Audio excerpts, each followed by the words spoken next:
Kenapa saya ingin membahas surah An-Nur ayat 11? Ini hubungannya dengan apa Pak? Hubungannya dengan semakin banyak orang yang menyebarkan berita-berita yang tidak benar atau disebut dengan hoax. Banyak orang ketika kita nonton televisi, dengar di radio, buka di Facebook, ada berita, kita sharing. Belum kita tahu ini benar atau tidak. Kalau dia benar, alhamdulillah kita dapat pahala. Tapi kalau dia tidak benar, maka kita juga termasuk orang yang menyebarkan berita bohong. Makanya ada yang disebut dengan hoax. Hoax itu sebenarnya dari bahasa Arab, bahasa Inggris. Hoax itu berita yang tidak benar, tidak sesuai dengan kenyataan. Dalam Al-Quran, hoax ini diartikan dengan banyak kata. Ada yang disebut dengan ifki atau ifkun, ada yang disebut dengan kadhib, ada yang disebut dengan qaul zur, ada yang disebut dengan buhtanun azim, ada yang disebut macam-macam dalam Al-Quran. Kata bohong itu, menyebar berita bohong. Makanya di dalam ayat itu Allah sudah menjelaskan, sudah jauh-jauh ketika di zaman Nabi kita sudah diajarkan, Pak. Apa yang diajarkan oleh Allah Subhanahu wa taala di dalam Al-Qur'an surah Al-Hujurat ayat 6, Allah Subhanahu wa taala berfirman, "A'udzu billahi minasyaitonir rajim. Bismillahirrahmanirrahim. Ya ayyuhalladzina amanu." Hai orang-orang yang beriman. "In ja'akum fasiqun binaba'in fatabayyanu." Kalau datang orang bawa berita orang fasik. Nah, orang fasik ini orang yang tidak jelas. In ja'akum fasikum binaba'in, bawa berita, fatabayyanu, maka carilah kebenaran dari berita itu. Disebut dengan tabayun. Karena ada orang dapat berita, datang, kita duduk jaga toko, tiba-tiba datang, begini katanya begini. Betulkah itu? Betul. Dia sampaikan lagi ke sampingnya, dia sampaikan lagi, padahal belum betul, tidak dicari kebenaran. Fatabayyanu. Kenapa kita disuruh untuk tabayun? Antusibu qauman bijahalatin. Maka kalian akan menimpakan kepada satu kaum sementara musibah, sementara kamu tidak tahu apa yang sebenarnya terjadi. Fatusbihu ala ma fa'altum nadimin. Maka engkau akan menjadi orang yang menyesal ketika kamu tahu yang sebenarnya. Contoh, Pak. Mohon maaf, saya sampaikan ini terus terang saja. Kadang-kala kita dukung satu orang, kita benci lawannya. Kita dukung yang satu ini, kita benci yang ini. Ada berita lawannya yang kita dukung, kita lihat berita ini belum tentu benar, kita share. Kenapa? Karena kita butuh dukungan.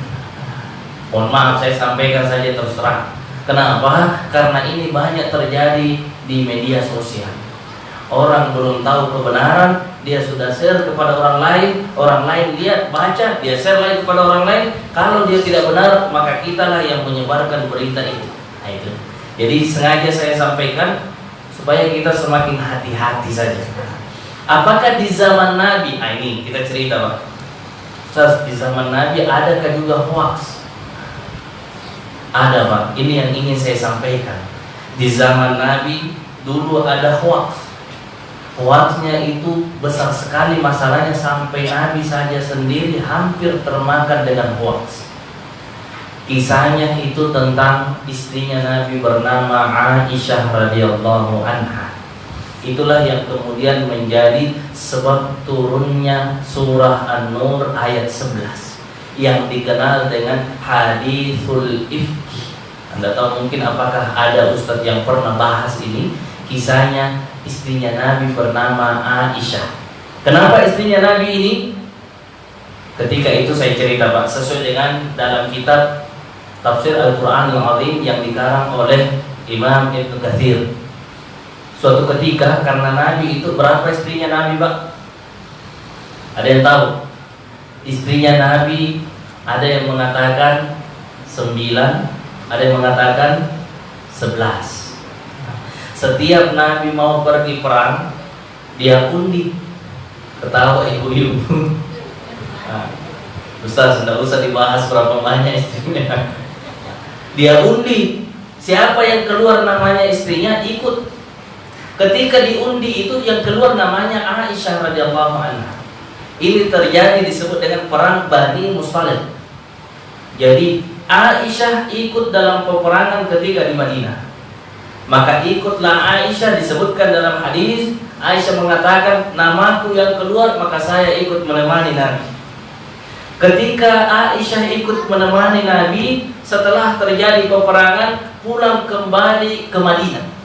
Sebelum sampai ke Madinah, istirahat di satu tempat, kemudian Aisyah juga beristirahat.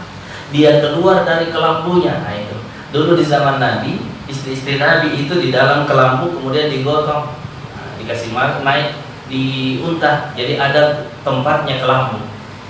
Ketika Aisyah, Nabi kemudian memberikan isyarat untuk siap-siap ke Madinah. Aisyah yang tadinya sudah naik di kelambunya, dia cari kalungnya yang terbuat dari mutiara. Jatuh kalungnya, dia cari kalungnya. Ketika dia cari kalungnya, rombongan sudah jalan pergi jauh, tidak kelihatan. Saking seriusnya dia cari itu kalung. Ketika rombongan sudah tidak ada, apa dilakukan oleh Aisyah radhiyallahu anha? Dia tinggal di tempat itu mengharap mudah-mudahan rombongan itu kembali dan cari dia. Kenapa? Karena Aisyah ketika itu masih muda, belia, kemudian ringan, agak kurus dia, langsing. Disebutkan di dalam hadis itu bahwa Aisyah ketika itu masih kurus, tidak terasa oleh yang mengangkat itu ada orang atau tidak. Saking ringannya Aisyah. Ketika sudah pergi, Aisyah tinggal menunggu. Apa yang dilakukan oleh Aisyah? Menunggu dan tertidur sampai tengah malam. Datanglah sahabat Nabi yang bernama Safwan bin Mu'attal. Ini Safwan bin Mu'attal, biasanya Nabi kalau dia melakukan perjalanan, ada di depan, ada yang paling di belakang. Yang paling di belakang yang tertinggal itu namanya Safwan bin Mu'attal. Dia jalan, kemudian dia lihat ada perempuan. Ketika sampai di perempuan itu, Safwan mengetahui bahwa perempuan ini adalah istrinya Nabi, Aisyah. Kenapa? Kata Aisyah di dalam hadis itu, Safwan mengetahui kalau itu adalah saya karena dulu sebelum turun ayat hijab untuk menutup cadar bagi istri Nabi, dia pernah melihat saya. Tapi turun ayat cadar, kemudian Aisyah menutup menggunakan hijab. Kata Aisyah, ketika saya tertidur, maka datanglah ini Safwan dengan untanya. Dia menghampiriku dan berkata, apa dilakukan Pak? Mungkin kalau kita lihat ada perempuan sendirian ini, kayaknya perempuan cantik ini. Tapi apa yang dilakukan Safwan? Dilakukan Safwan mengatakan, inna lillahi wa inna ilaihi raji'un. Coba bayangkan Pak, kalau kita jalan, pinggir jalan, dapat perempuan sendiri. Apa dilakukan oleh Safwan? Inna lillahi wa inna ilaihi raji'un. Setelah mengatakan begitu, Aisyah terbangun. Kemudian dia lihat Safwan. Tidak ada kata-kata yang lain kecuali inna lillahi wa inna ilaihi raji'un. Kemudian Safwan menyuruh, memerintahkan untanya untuk tunduk. Maka tunduk untanya, naiklah Aisyah di tunggangan Safwan. Apa yang terjadi Pak? Safwan berjalan menuntun untanya, Aisyah berada di atas tunggangan itu sampai ke Madinah. Karena lewat satu malam, orang semua sudah tersebar berita di Madinah, mana ini Aisyah. Aisyah sampai di Madinah bersama dengan Safwan, tersebarlah berita hoax. Siapa yang buat Pak? Namanya Abdullah bin Ubay bin Salul. Abdullah bin Salul. Dia buat berita hoax. Beritanya ialah Aisyah radhiyallahu anha melakukan perselingkuhan dengan seorang laki-laki bernama Safwan. Tersebar di seluruh sahabat di Madinah. Apa yang dilakukan oleh Nabi? Coba Nabi diam saja Pak. Karena Nabi tidak tahu kemana istrinya.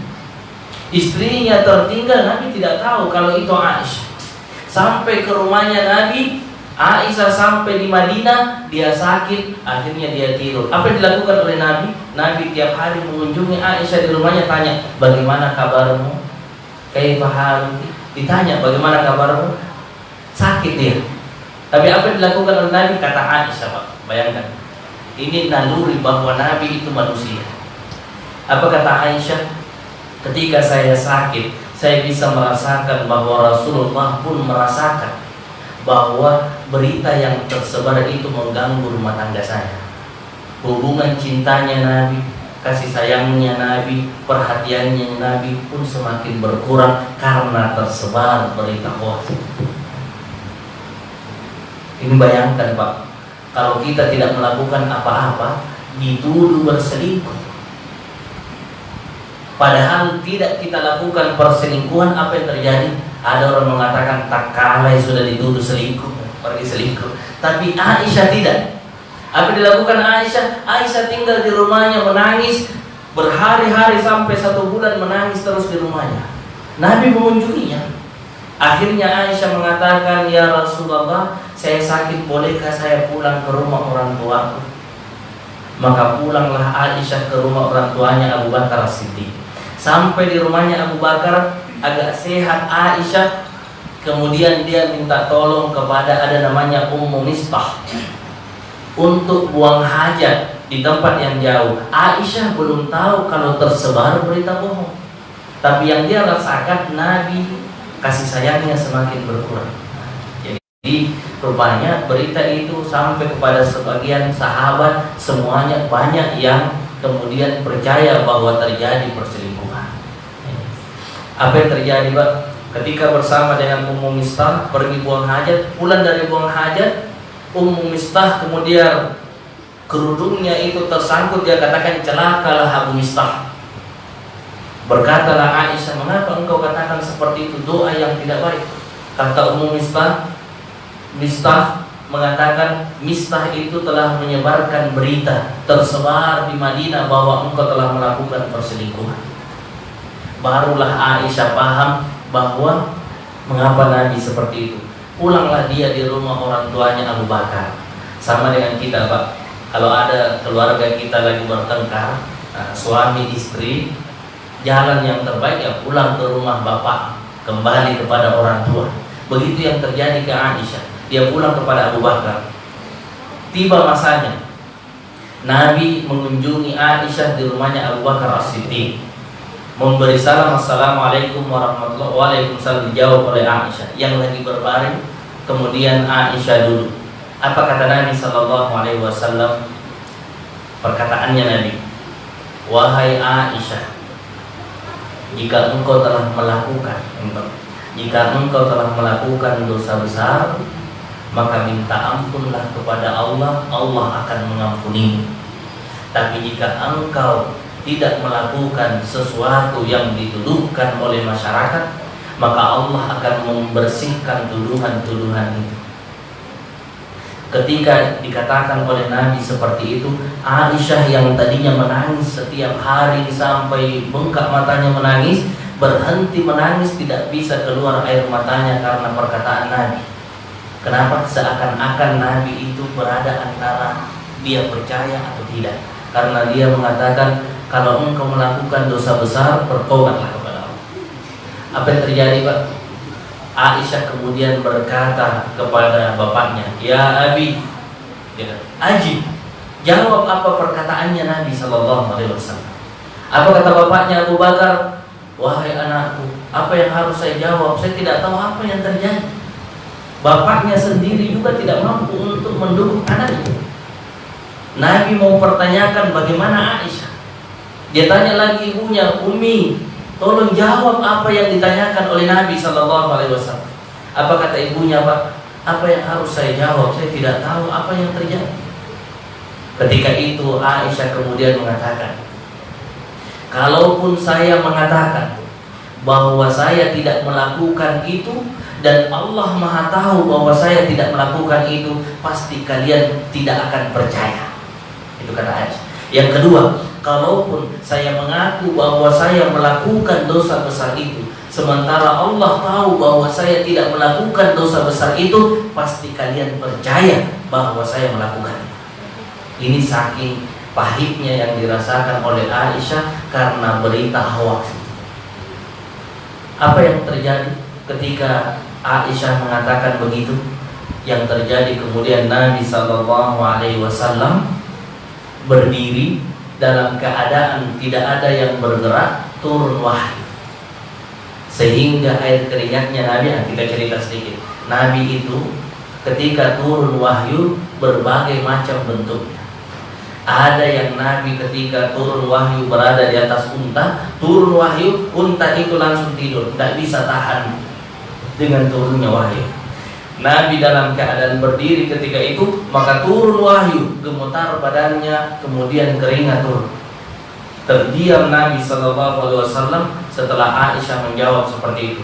Turun wahyu, wahyu itulah surah An-Nur ayat 11. Allah Subhanahu wa taala berfirman, a'udzubillahi minasyaitonir rajim.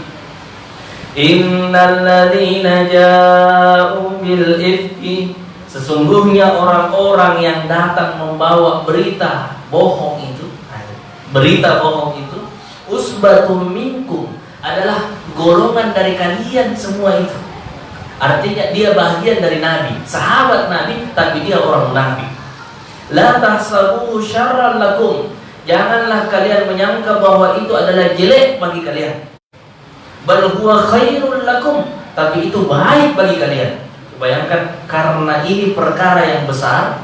Coba bayangkan antara Nabi dengan Aisyah, Pak. 1 bulan tidak baku omong, 1 bulan tidak sama-sama tidur, 1 bulan tidak sama-sama bercanda. Yang dulunya selalu bercanda, yang dulunya selalu sama-sama, tapi karena kisah haditsul ifki ini, beliau tidak sama-sama. Likulli imrin minhum maktasaba minal itsm, tiap-tiap dari mereka yang menyebarkan berita itu, maka dia dapatkan dosa dan dosanya. Walladzi tawalla kibrahu, dan yang paling besar dosanya itu, minhum lahu adzabun adzim, maka dia mendapatkan azab yang paling pedih. Siapa itu? Abdullah bin Ubay bin Salul. Kenapa? Karena dia yang memberitakan kabar itu. Ketika turun wahyu itu, Pak, Nabi gemetar, kemudian Nabi memberitakan kepada Aisyah, "Ya Aisyah, absyiri, kabar gembira untuk, beritakan kabar gembira Aisyah, kabar gembira untukmu, turun wahyu gara-gara Aisyah." Apa kata Nabi SAW?